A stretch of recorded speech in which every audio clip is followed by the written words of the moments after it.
ప్రేమకు ప్రతిరూపం. మొదటి భాగం. వైజాగ్ బీచ్. అలల తెర చాటున దాగిన ఆ సంద్రంలా, గర్జించే మేఘం చాటున దాగిన ఆ వర్షపు నీటి చుక్కలా, ఉప్పొంగడానికి సిద్ధంగా ఉన్న గోదావరిలా ఉన్న నా కన్నీళ్లని అడుగు అని కళ్ళనిండా నీళ్లను నింపుకుని ఉన్న ప్రీతిక అతని షర్ట్ కాలర్ పట్టుకుని ఏడుస్తూ అడిగింది. నాకు ఇష్టం లేదు ప్రీతిక. నేను కేవలం నీతో టైం పాస్ కోసమే తిరిగాను. నేనెప్పుడు నిన్ను ప్రేమించలేదు. నువ్వు ఫిజికల్ రిలేషన్షిప్ కి యాక్సెప్ట్ చేస్తావ్ అనుకున్నా.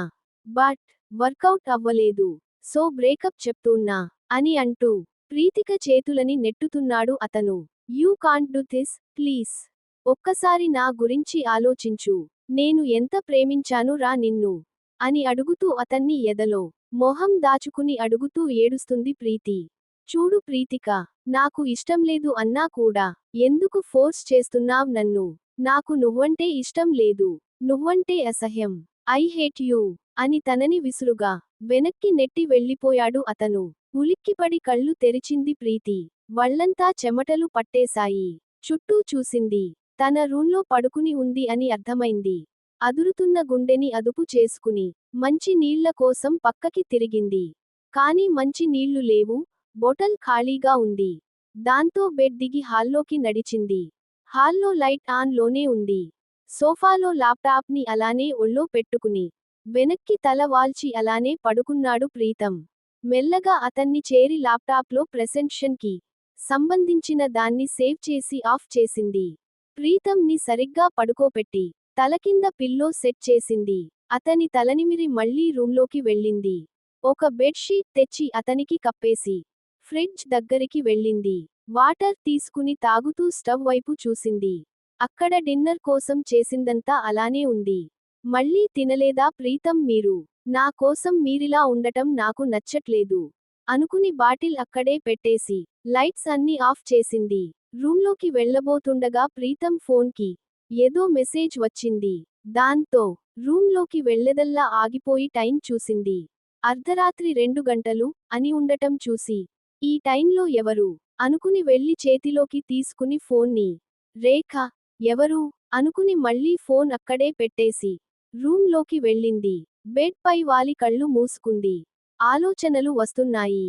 కానీ నిద్ర రావట్లేదు. అలా తన పెళ్లి జరిగిన సంఘటనల దగ్గరికి వెళ్ళింది. వైజాగ్. 3 నెలల క్రితం. అమ్మ ప్లీజ్. నాకు ఇప్పుడే పెళ్లి వద్దు. కొంచెం టైం కావాలి అమ్మా, ప్లీజ్.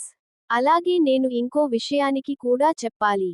నీకు నాన్నకి అని అంటూ చీరని చేతిలో పట్టుకుని బతిమాలుతుంది ప్రీతిక. లేదు ప్రీతూ. ఇప్పుడు ఏం వినము. వాళ్ళు కూడా లాస్ట్ మినిట్లో వస్తున్నాం అని చెప్పేసరికి మీ నాన్న కాదనలేక ఓకే అన్నారు. నన్ను కూడా కంగారు పెట్టేశారు. ఇప్పుడు నువ్వు వద్దంటే ఎలా తల్లి? వచ్చేవాళ్ళు ఏం అనుకుంటారు అని బుజ్జగిస్తూ చెప్పింది ప్రీతి తల్లి వాణి. ప్రీతు ఇంకేం మాట్లాడలేక మౌనంగా వెళ్ళిపోయింది. గదిలోకి రెడీ అయి కూర్చుంది. ఇంతలో కార్ వచ్చిన సౌండ్ వినిపించేసరికి ప్రీతిలో కోపం బాధ అన్ని చేరాయి.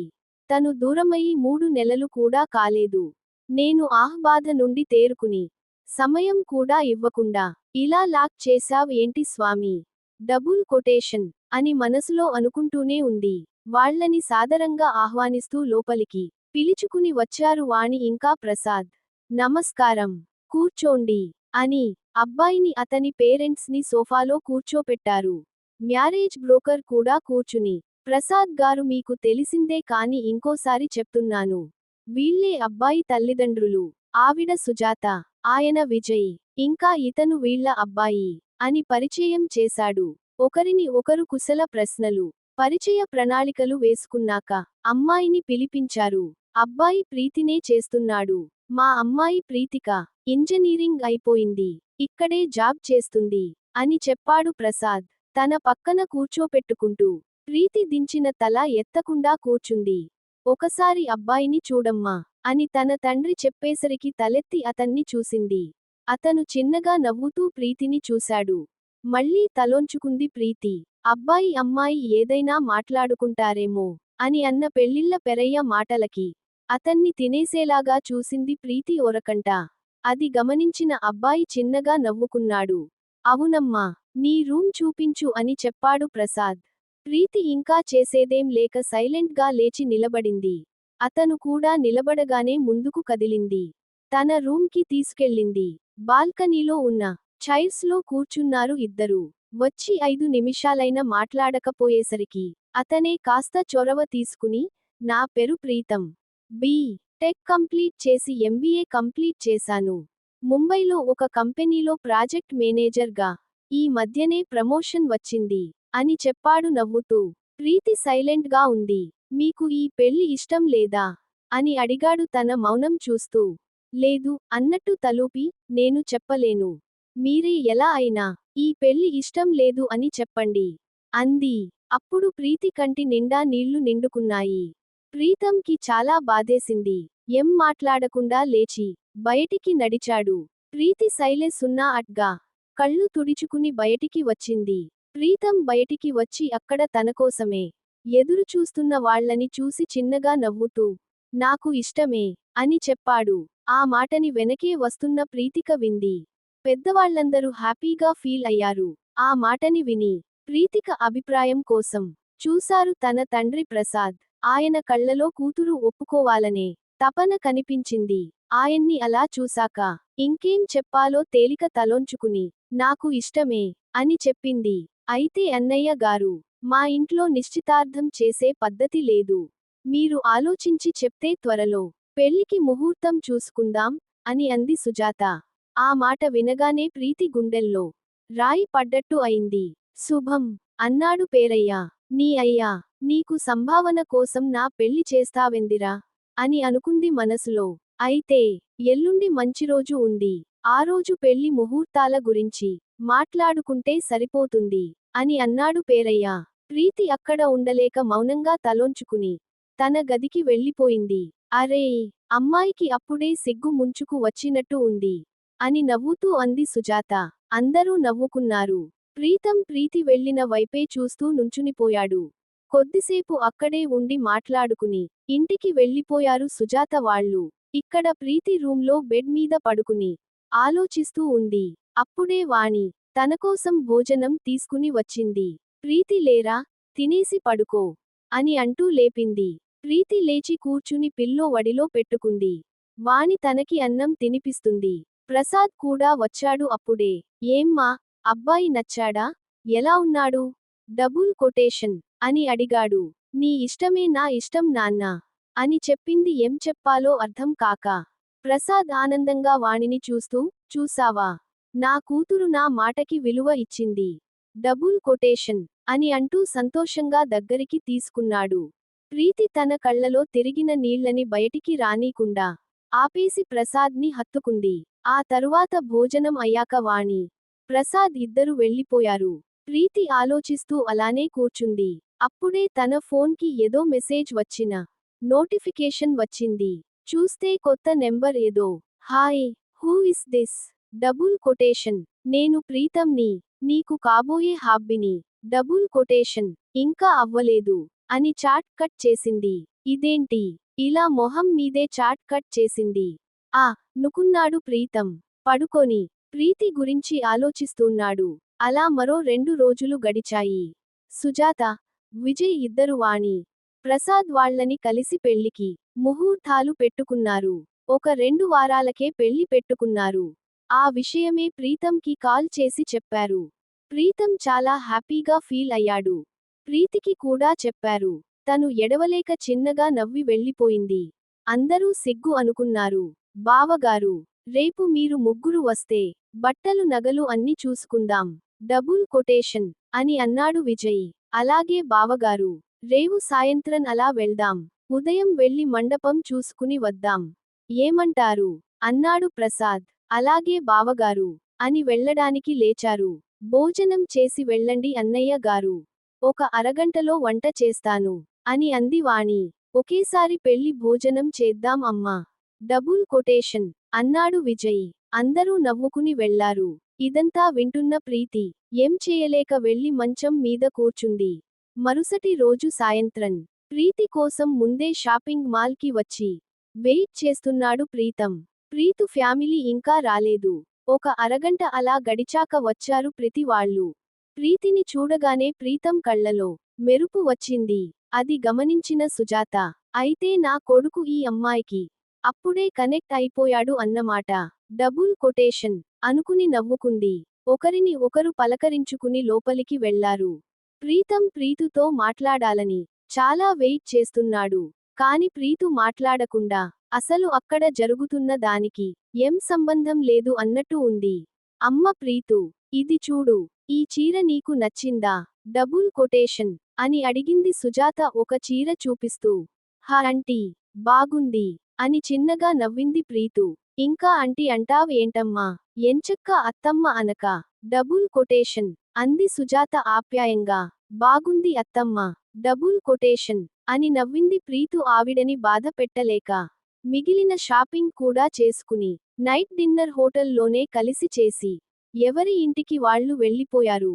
ప్రీతం మాట్లాడటానికి ఎంత ట్రై చేసినా కూడా ప్రీతు మాట్లాడలేదు. మళ్ళీ కలిసే ఛాన్స్ కూడా రాలేదు. నగల షాపింగ్ కి పెద్దవాళ్లే వెళ్లారు. ప్రీతంకి ముంబై నుండి అర్జెంట్గా రమ్మని కాల్ వస్తే వెళ్ళిపోయాడు. అలా పెళ్లి రోజు దగ్గరికి వచ్చింది. ఒక్కో ఫంక్షన్ జరుగుతూ ఉంది. ప్రీతం ఎన్నిసార్లు మాట్లాడటానికి కాల్ చేసినా కూడా ప్రీతు ఏదో ముక్తసరిగా మాట్లాడి పెట్టేసేది. అలా పెళ్లికి ముంది రోజు వచ్చాడు ప్రీతం. పెళ్లి కొడుకుని చేయడం, మిగిలిన పనుల్లో ప్రీతుని కలవడానికి ఛాన్స్ దొరకలేదు. ప్రీతం చేత వినాయకుని పూజ చేయిస్తున్నారు. ప్రీతు చేత గౌరీ పూజ చేయిస్తున్నారు. ఆ తరువాత ప్రీతుని కూడా పీటలపై కూర్చోపెట్టారు. ఇద్దరి మధ్య అడ్డు తెర పెట్టారు. ప్రీతం ప్రీతుని చూడటానికి చాలా ఉత్సాహంగా ఎదురు చూస్తున్నాడు. ముహూర్తం టైంకి ఇద్దరి చేత జీలకర్ర బెల్లం పెట్టించారు. అప్పుడు తెర దించారు. ప్రీతం అలానే చూస్తుండిపోయాడు. ప్రీతు ఒకసారి ప్రీతంని చూసి కళ్ళు దించేసింది. ఆ తరువాత కొన్ని పూజలు చేయించి ప్రీతం చేత ప్రీతి మెడలో 3 ముళ్ళు వేయించారు. ప్రీతు కళ్ళు మూసుకుని కూర్చుంది. ప్రీతం తన కొత్త జీవితం తలుచుకుంటూ తన పక్కన కూర్చున్నాడు. అలా అన్ని కార్యక్రమాలు ఒక్కొక్కటే అయిపోతూ ఉన్నాయి. భోజనాలు అన్ని అయ్యాక ప్రీతుని ప్రీతం ఇంటిలో గృహ ప్రవేశం చేయించడానికి ఇంటికి పిలుచుకుని వెళ్లారు. ప్రీతంకి అక్క వరసయ్యే ఒకమ్మాయి వచ్చి పేర్లు చెప్పమంది హారతి ఇవ్వటానికి ముందు. నేను నా ప్రియమైన భార్య ప్రీతిక వచ్చాం. డబుల్ కొటేషన్ అని నవ్వుతూ చెప్పాడు ప్రీతం. ప్రీతిని చెప్పమన్నారు. Double quotation. నేను నా భర్త ప్రీతం వచ్చాం. డబుల్ కొటేషన్ అని అంది తలోంచుకుని. ప్రీతం ప్రీతు వైపు చూసి ముందుకు తిరిగాడు. ఇద్దరికి హారతి ఇచ్చేసి లోపలికి రమ్మన్నారు. ఇద్దరు కుడికాలు పెట్టి లోపలికి వెళ్లారు. ప్రీతుకి ఒక గది చూపించి అక్కడ రెస్ట్ తీసుకోమన్నారు. ప్రీతంని మరో గదిలో ఉండమన్నారు. ప్రీతు ఆ గదికి వెళ్లి ఫ్రెష్ అయి నిద్రపోయింది. ఇటు ప్రీతం కూడా ఫ్రెష్ అయ్యి ఒకసారి ప్రీతిని చూడాలని వచ్చాడు. ఎవరు చూడకుండా తప్పించుకుని వచ్చేసరికి ప్రీతు నిద్రపోతుంది. తనని అలానే కొద్దిసేపు చూసి తన గదికి వెళ్ళిపోయాడు. మరుసటి రోజు సత్యనారాయణ వ్రతం చేయించి భోజనాలు చేశారు. ఆ రాత్రికే కార్యానికి ముహూర్తం పెట్టారు. రాత్రికి ప్రీతుని రెడీ చేసి పాలు గ్లాస్లో ఇచ్చి తనని గది దగ్గర దించేసి వెళ్ళిపోయారు. ప్రీతు టెన్షన్గా లోపలికి వెళ్ళింది. తనని చూసిన ప్రీతం ఫ్రీజ్ అయ్యాడు. ప్రీతం అలా అవ్వడం చూసిన ప్రీతు ఇంకా కంగారు పడింది. నెమ్మదిగా అలానే అటు ఇటు దిక్కులు చూస్తూ అక్కడే నుంచుంది. ప్రీతం కొద్దిసేపటికి తేరుకుని వెళ్లి డోర్ లాక్ చేశాడు. ప్రీతుని మంచం దగ్గరికి తీసుకెళ్లి అక్కడ కూర్చోపెట్టాడు. అది నాకు డబుల్ కొటేషన్ అని మాటలు తడబడుతున్నాయి ప్రీతికి. నాకు అర్థమైంది ప్రీతు. నీకు కావలసినంత టైం తీసుకో అని నవ్వి వెళ్లి పిల్లో, బేడీషీట్ తీసుకుని కింద పరుచుకుని పడుకున్నాడు. ప్రీతు పాల గ్లాస్ పక్కన పెట్టి బెడ్ మీద పడుకుంది. ఆ తరువాత కీడ ఒక 2 రోజులు అక్కడ ఉండి, ప్రీతం ఈ ఆఫీస్లో లీవ్స్ అయిపోయాయి అని ముంబైకి వచ్చారు. అక్కడ కూడా ప్రీతు ఎక్కువ ప్రీతంతో మాట్లాడేది కాదు. ప్రీతం కూడా ఎక్కువ ఇబ్బంది పెట్టకుండా చూసుకుంటున్నాడు. అలా 3 నెలలు గడిచాయి వాళ్లకి పెళ్ళయి. ప్రెసెంట్ అలారం సౌండ్కి ఉలిక్కపడి పక్కకి చూసింది. టైం 6 గంటలు అయింది. లేచి కూర్చుని నైట్ అంతా ఆలోచనలతో గడిపేసింది అని అర్థం అయింది. బెడ్ దిగి బెడ్ షీట్ తీసి మడత పెట్టి వాష్రూమ్ కి వెళ్లి ఫ్రెష్ అయ్యి వచ్చింది. రెడీ అయ్యి హాల్లోకి వెళ్ళింది. ప్రీతం ఇంకా అలానే పడుకొని ఉన్నాడు. తనని చూసి కిచెన్ కి వెళ్లి అక్కడే ఉన్న ఫుడ్ మొత్తం పడేసి స్టవ్ అంతా క్లీన్ చేసింది. ఆ తరువాత డోర్ ఓపెన్ చేసి పాల పాకెట్స్ తీసుకుని వెళ్లి కాఫీ చేసుకుని వచ్చింది. హాల్లో పడుకున్న ప్రీతం సోఫా ముందున్న టేబుల్ మీద కప్ పెట్టి తనని తట్టింది. ప్రీతం కళ్ళు తెరిచి ప్రీతుని చూసి గుడ్ మార్నింగ్ ప్రీతూ అన్నాడు నవ్వుతూ. ప్రీతు ఏం చెప్పకుండా కాఫీ కప్ పెట్టేసి వెళ్ళిపోయింది. ప్రీతం కప్ తీసుకుని తను వెళ్ళినవైపు చూసి కాఫీ తాగాడు. ఆ తరువాత వెళ్లి ఫ్రెష్ అయ్యి రెడీ అయ్యి బయటికి వచ్చాడు. కిచెన్ కి వెళ్లి వంట స్టార్ట్ చేశాడు. ఓహ్ చెప్పలేదు కదా, మన ప్రీతికకి వంట రాదు. కాఫీ, టీ చేయడం తప్ప. పాపం ప్రీతం ఉదయం బ్రేక్ఫాస్ట్ గా ఉప్మా చేసి మధ్యాహ్నం లంచ్ కి కర్రీస్ కూడా రెడీ చేశాడు. బాక్స్ లో కర్రీస్ పెట్టుకుని హాల్లోకి వచ్చాడు. వెళ్లి ఫేస్ వాష్ చేసుకుని ఆఫీస్ కి రెడీ అయ్యాడు. ప్రీతు హాల్లో కూర్చుంది. తనని చూస్తూ కర్రీస్ రెడీ చేశాను. 1 o'clock అలా రైస్ కి పెట్టుకో. నేను ఆఫీస్ కి వెళ్ళొస్తాను అని చెప్పాడు వాచ్ కట్టుకుంటూ. ప్రీతు మౌనంగా ఉంది. ప్రీతం అది అలవాటే అన్నట్టు చిన్నగా నవ్వుకుని వెళ్ళి బ్యాగ్ తీసుకుని లంచ్ బాక్స్ కూడా తీసుకుని బాయ్ ప్రీతూ, జాగ్రత్త, ఈవెనింగ్ వస్తాను, డబుల్ కొటేషన్ అని చెప్పి ఆఫీస్కు వెళ్ళాడు. ప్రీతు ఉప్మా ప్లేట్ కి వేసుకుని తింటూ కూర్చుంది టీవీ చూస్తూ. రెండవ భాగం కోసం ఈ వీడియోకి ఒక లైక్ చేసి ఛానల్ ని సబ్స్క్రైబ్ చేసి ప్రోత్సహించగలరు.